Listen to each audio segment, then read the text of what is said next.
A short time ago, the United States military began major combat operations in Iran. Our objective is to defend the American people by eliminating imminent threats from the Iranian regime, a vicious group of very hard, terrible people. Its menacing activities directly endanger the United States, our troops, our bases overseas, and our allies throughout the world. For 47 years, the Iranian regime has chanted death to America and waged an unending campaign of bloodshed and mass murder, targeting the United States, our troops, and the innocent people in many, many countries. Among the regime's very first acts was to back a violent takeover of the U.S. Embassy in Tehran, holding dozens of American hostages for 444 days. In 1983, Iran's proxies carried out the Marine barracks bombing in Beirut that killed 241 American military personnel. In 2000, they knew and were probably involved with the attack on the USS Cole. Many died. Iranian forces killed and maimed hundreds of American service members in Iraq. The regime's proxies have continued to launch countless attacks against American forces stationed in the Middle East in recent years, as well as U.S. naval and commercial vessels in international shipping lanes. It's been mass terror, and we're not going to put up with it any longer.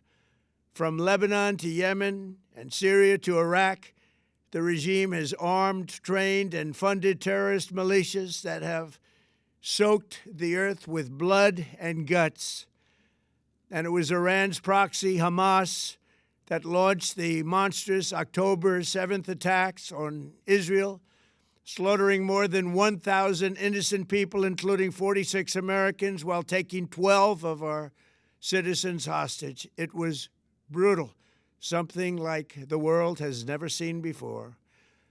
Iran is the world's #1 state sponsor of terror and just recently killed tens of thousands of its own citizens on the street as they protested. It has always been the policy of the United States, in particular, my administration, that this terrorist regime can never have a nuclear weapon.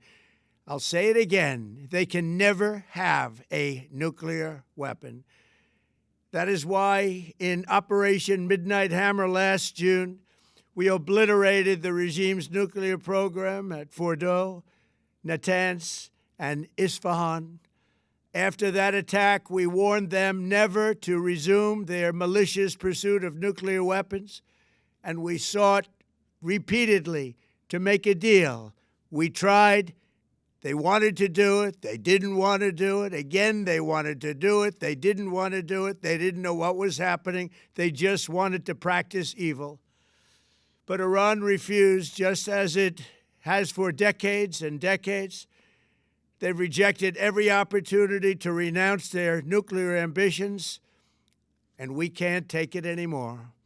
Instead, they attempted to rebuild their nuclear program and to continue developing long-range missiles that can now threaten our very good friends and allies in Europe, our troops stationed overseas, and could soon reach the American homeland.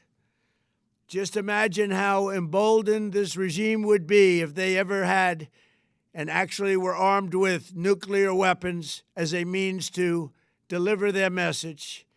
For these reasons, the United States military is undertaking a massive and ongoing operation to prevent this very wicked, radical dictatorship from threatening America and our core national security interests. We are going to destroy their missiles and raise their missile industry to the ground. It will be totally, again, obliterated. We're going to annihilate their Navy. We're going to ensure that the region's terrorist proxies can no longer destabilize the region or the world and attack our forces and no longer use their IEDs or roadside bombs, as they are sometimes called, to so gravely wound and kill thousands and thousands of people, including many Americans. and we will ensure that Iran does not obtain a nuclear weapon. It's a very simple message. They will never have a nuclear weapon. This regime will soon learn that no one should challenge the strength and might of the United States Armed Forces. I built and rebuilt our military in my first administration, and there is no military on earth even close to its power, strength, or sophistication. My administration has taken every possible step to minimize the risk to U.S. personnel in the region. Even so, and I do not make this statement lightly, the Iranian regime seeks to kill. The lives of courageous American heroes may be lost, and we may have casualties. That often happens in war. But we're doing this not for now. We're doing this for the future, and it is a noble mission. We pray for every service member as they selflessly risk their lives to ensure that Americans and our children will never be threatened by a nuclear-armed Iran. We ask God to protect all of our heroes in harm's way, and we trust that, with His help, the men and women of the armed forces will prevail. We have the greatest in the world, and they will prevail. To the members of the Islamic Revolutionary Guard, the armed forces, and all of the police, I say tonight that you must lay down your weapons and have complete immunity, or, in the alternative, face certain death. So, lay down your arms. You will be treated fairly with total immunity, or you will face certain death. Finally, to the great, proud people of Iran, I say tonight that the hour of your freedom is at hand. Stay sheltered. Don't leave your home. It's very dangerous outside. Bombs will be dropping everywhere. When we are finished, take over your government. It will be yours to take. This will be probably your only chance for generations. For many years, you have asked for America's help, but you never got it. No president was willing to do what I am willing to do tonight. Now you have a president who is giving you what you want. So let's see how you respond.